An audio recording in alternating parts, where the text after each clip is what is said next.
Trolley Problems for Normal People. Responding to anti-Zionism with the trolley problem. In its classic iteration, a trolley on train tracks is on a path towards 5 innocent people. You have the capacity to pull a lever, diverting the trolley from its path and onto an alternate route, heading instead for only one person. The trolley problem compels us to consider whether or not it is right to kill one person in order to save 5. In the anti-Zionist trolley problem, the trolley is headed towards uncountable civilians, all of whom have been tied to the tracks in one huge and horrifying pile by people who consider the existence of the trolley itself to be more outrageous than the sacrificing of countless men, women, and children to stop it. The anti-Zionist has the capacity to pull a lever, diverting the trolley from its path and onto an alternate route. The alternate route is clear, but the switch can only be activated by these words: I believe Israel has the right to exist, and I will no longer join in nor tolerate incessant calls for its elimination. Expecting religious, cultural, and ethnic homogeneity across the Middle East is outdated as it is unacceptable, and the Jews deserve to know that any question as to their right to have their own land is absurd. In this modified trolley problem, the anti-Zionist must choose between willingly sacrificing tens of thousands of other people and accepting that ceasing this never-ending war against Israel's right to exist is the best way to guarantee peace in the region. By pulling the lever, the anti-Zionist, by definition, becomes a Zionist. The new Zionist maintains the right to protest the Israeli government. The new Zionist maintains the right to protest illegal settlements, treatment of Palestinians in the West Bank and in Gaza, or Netanyahu's judicial reforms. The new Zionist, like any other Zionist, can protest every facet of Israel, as they might protest every facet of any other country. Meanwhile, the new Zionist ceases to entertain turn the clock back to 1948 delusions, nor are they compelled to choose between Israeli or Palestinian safety. The Zionist belief in the existence of a Jewish state in no way mitigates their responsibility to the lives and livelihoods of all peoples. It is not blind allegiance to Israel's actions that make one a Zionist, just as it is not blind allegiance to Australia that compels me to believe that this country has the mere right to exist. As far as nationalism is concerned, there has never been a lower bar. Zionism is a resistance movement. Until the State of Israel is accepted as having the right to exist, until Zionism is the global default position, it is by definition and by action under threat. While we may debate causality all we like, one thing remains undebatable. Anti-Zionism is not an argument about what Israel does. It is a position pitted against the mere fact that Israel is. Zionism today is a response to the existential threat posed by anti-Zionism. The word only remains in use because anti-Zionism continues to be pervasive. And the tip of this pervasive position spear is a triumvirate of Iranian proxies, Hamas, Hezbollah, and the Houthis. Survival at what cost? By refusing to engage her neighbours on their terms, Israel must suffer never-ending threats to her existence. To fail to engage would be to send the message that there is no reason not to carry out more October 7s. By engaging her neighbours on their terms, Israel bombs through entire neighbourhoods to eliminate targets ranging from high-profile terrorists responsible for the deaths of thousands to a few 17-year-old radicalised Hamasniks firing a rocket launcher from an apartment building. We see images of the carnage on our screens day in and day out, no longer sure where Hamas propaganda ends and Amnesty International starts. How many children do I need to see dragged out from under rubble? How many arms and legs detached from bodies convulsing on hospital floors?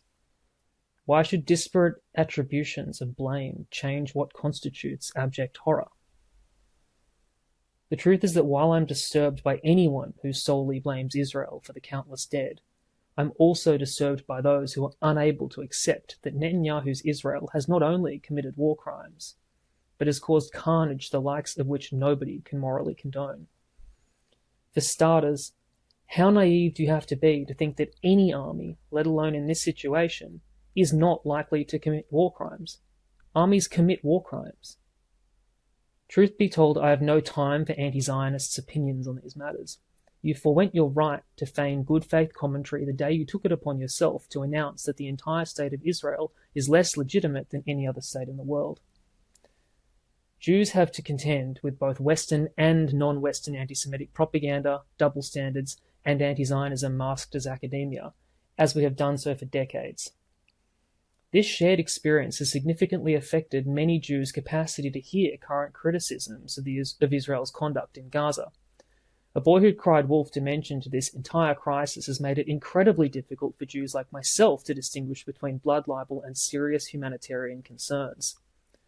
Jews have listened to bogus claims of genocide against us since the 1950s, where anti-Semitic and anti-Zionist Soviet propaganda began inverting the horrors of the Holocaust against its victims in a campaign for influence in the Middle East.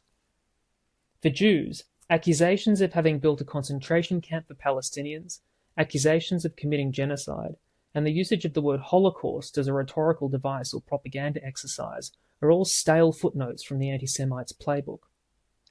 It is no wonder that today's language on the conflict has the opposite effect of causing reflection or solemn reappraisal among many Jews. These phrases began rearing their heads not in response to the Israeli bombing of Gaza, but in the days preceding October 7. The blood hadn't dried on those poor kids' bodies in the Negev when the Holocaust inversion began. Parents were looking for their children's bodies. Mothers with babies were being dragged into tunnels where they would be beaten to death.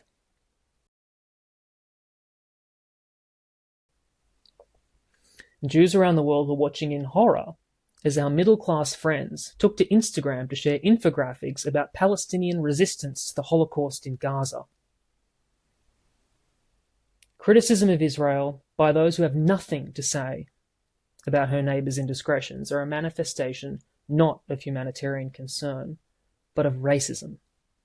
This racism is the racism of low expectations, and it allows Israel's counterparts to glue glass to their gloves unashamedly, while insisting Israel fight with one hand behind her back. And still, as I am ever bombarded with images of abject horror, I find myself lost. Ironically, it is Israel's fight for its right to exist, Israel's fight against these anti-Zionist forces, these anti-Semitic forces, that has created anti-Zionists out of previously either apathetic or recreationally anti-Semitic people. The old adage, you can't bring a knife to a gunfight, is a whimsical way of saying that you need to meet your opponent where they're at. What the fuck does someone bring to a human shield fight? A fight fought by men 1 degree of separation, if any degrees of separation at all, from the raped and burned bodies of Jewish civilians they saw live-streamed to social media by their neighbours. What does one bring to a human shield fight started by people whose hatred of Israel has encouraged incessant suicide bombings, public shootings and stabbings, and intifadas and days like October 7? How does one lose in a human shield fight? How does one win a human shield fight? How does one win a human shield fight without shooting through humans? Whose responsibility is it to surrender when too many human shields have been shot through? When in human history has someone refused to surrender on the grounds that the more civilians they push into the line of fire, the more it hurts their enemy? This is a line of fire that they encourage, mind you. Hamas are still firing rockets into Israel and fighting in Gaza.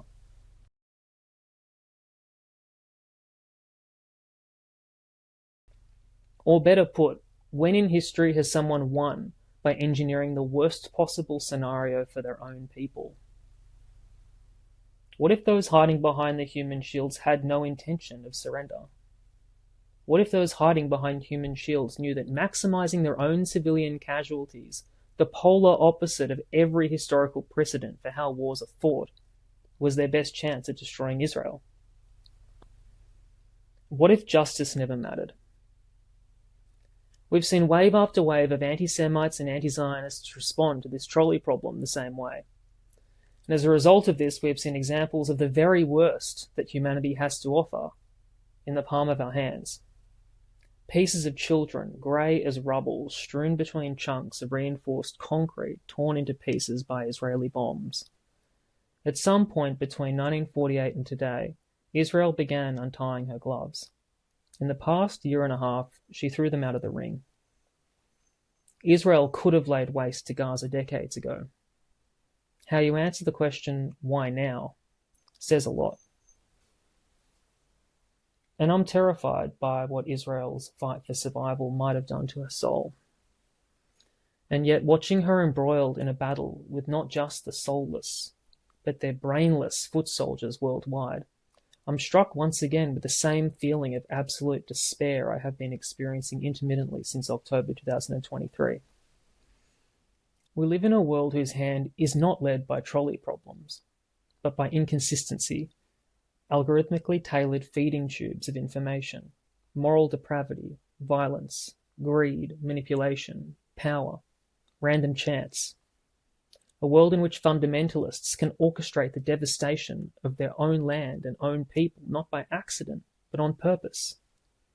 We live in a world that would rather reward those using human shields than work with those trying to stop them.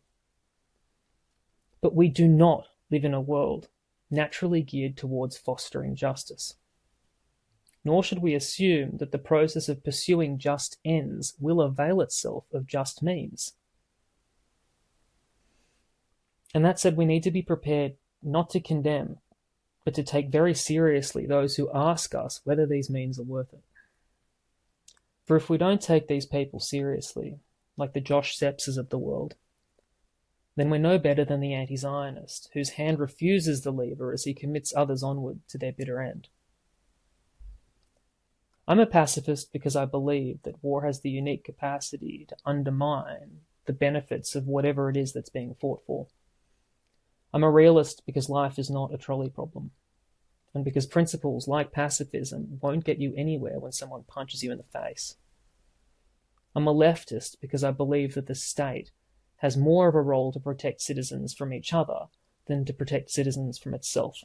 And I'm a purist in that I will not allow ignorance, fashion, identitarianism to redefine the left and the right. And for today's purposes, let me make it abundantly clear.